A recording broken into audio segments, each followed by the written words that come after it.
বিয়ানীবাজার হাসপাতাল রোড এলাকায় unique diagnostic সেন্টারে আগুন নিয়ন্ত্রণে এনেছে ফায়ার সার্ভিস সহ সেন্টার দায়িত্বশীল কর্মচারী ও স্থানীয়রা। বৃহস্পতিবার দুপুর 12:30টার দিকে ইউনিক ডায়াগনস্টিক সেন্টারের জেনারেটর রুমে আগুন লেগে থাকে। এ অগ্নি দুর্ঘটনা অল্প সময়ে নিয়ন্ত্রণ করায় তেমন কোনো ক্ষয়ক্ষতি হয়নি। বিয়ানীবাজার সরকারি কলেজের অনার্স ভর্তি পরীক্ষা কেন্দ্র হিসেবে সরকারি মদন মোহন কলেজকে মনোনীত করা হয়েছে। বুধবার জাতীয় বিশ্ববিদ্যালয়ে প্রকাশিত বিজ্ঞপ্তি অনুযায়ী ভর্তি পরীক্ষার কেন্দ্র তালিকা থেকে এ তথ্য জানানো যায়।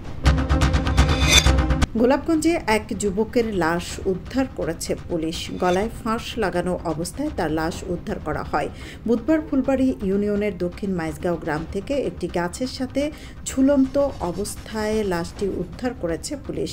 বিষয়টি নিশ্চিত করেছেন গোলাপগঞ্জ মডেল থানা ওসি মোহাম্মদ মনিরুজ্জামান মোল্লা।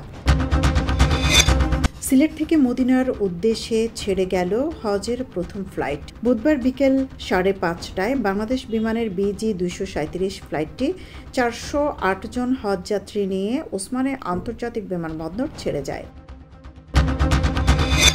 বড়লেখা উপজেলার উত্তর শাহবাজপুর ইউনিয়নের সীমান্ত এলাকার বিভিন্ন পয়েন্ট দিয়ে ভারতীয় সীমান্তরক্ষী বাহিনী BSF আরও 44 জনকে পুশ ইন করেছে। বুধবার বর্ডার গার্ড বাংলাদেশের বিজিবি সদস্যরা সীমান্ত এলাকায় অভিযান চালিয়ে তাদের আটক করেছে।